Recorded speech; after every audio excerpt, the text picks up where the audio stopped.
What do you think of when you hear the best Unturned survival map? You probably think of Washington, the best map for PvP. At its release, it had the largest city, allowing for new opportunities for PvP. It also had the most amount of military spawns on any map for its time in vanilla. Or you might think about Russia, the first large map Nelson officially released. Arguably the most hyped map. Russia introduced NPCs, elaborate quests, loot tiers, and an expansive dead zone. But what if I told you that the best Unturned map was the outcast of Nelson's maps? Likely the least played of Nelson's creations, Yukon. Originally referred to as Arctic map, Nelson's original concept for the map was a blizzardly location deep in the mountains. This will make use of the snow system in the editor and offer a much tougher survival experience compared to PEI. There will be far fewer locations, save a crashed site, where the player spawns, and some outposts in favor of outdoor locations. This will hopefully lead to more snow assets, traps, and new animals. Today we'll be discussing why Yukon is the best map, but also the reason for its downfall.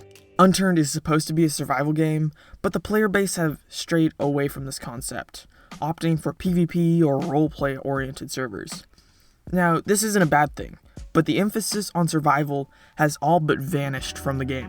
Yukon is one of the only true survival maps, and today I'll be discussing why that is, and why the map was forgotten by most of the player base. Released on August 14th, 2015, Yukon was the second officially released vanilla map. For the most part, it was a barren wilderness save one town, an airport, a Scorpion 7 operation, and cabins. But this sparsely populated map wasn't a bad thing. This was actually one of the reasons why Yukon is so good. This meant that there was more wilderness, allowing for more bases. Also, Yukon doesn't have any military locations at all. The closest thing to that is Off Limits, a Scorpion 7 research facility where a mega zombie spawns. This meant that every player in the server wasn't running around in full spec ops with a maple strike ruling the server, which is refreshing. Rarely do you go on a server to see most players in civilian clothing and using any kind of civilian weapon. With the release of the map, Nelson added the temperature system to the game. If you didn't wear clothes, or you weren't inside a building or near a campfire during the snowstorm, you would begin to rapidly lose health and die. This meant getting any kind of clothing right off the bat was a must, and if you didn't carry a campfire around with you while exploring, this meant you were pretty much screwed. Animals aren't taken advantage of very often in Unturned. If you see a cow in game, you might try to run over it, but the animals rarely impact gameplay. That's where Yukon flipped the script on its head. Nelson added both bears and wolves to the map, and in the 3.15.7 update, Nelson's changed animals to stay in groups and work together. This meant while exploring in Yukon, you could run into an entire pack of wolves, and they would all go after you, making the experience even more difficult. Raiding on Yukon is much harder to manage than on any other maps, like Russia. Since there aren't any airdrops to get raiding gear easily from, players have three other options: grind mega zombies, grind horde beacons, or gather charges and detonators from construction areas which have a low-ish chance of spawning. This harder process of gaining raiding gear has deterred many raiders from playing on Yukon, since it takes a lot of time and effort to manage a raid, which is how Unturned should be in my opinion. It should take time to set up a raid, but that's a topic for another video.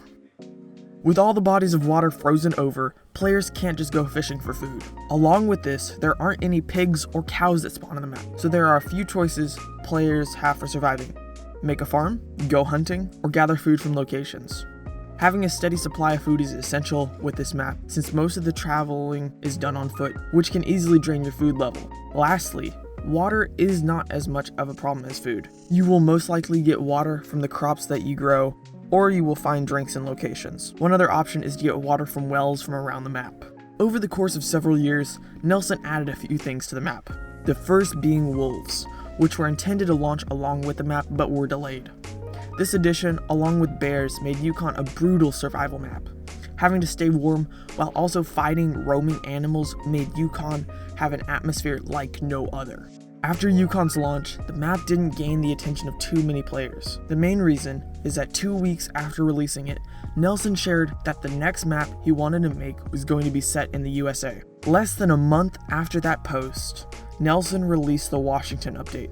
With less focus set on survival, Washington, a more PvP-oriented map, drew the attention of the majority of Unturned players. Sadly, Yukon was played less and less.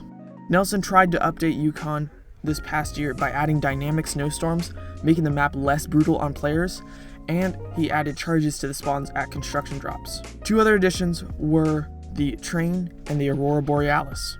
The train essentially being pointless, taking players nowhere close to desirable locations. These small additions added very little, but they did polish the map. The thing with Yukon is that it's satisfying to have a large base and have good gear. Usually on most servers, getting military gear isn't any big deal at all, but with Yukon, getting Alice Pack is like winning the lottery.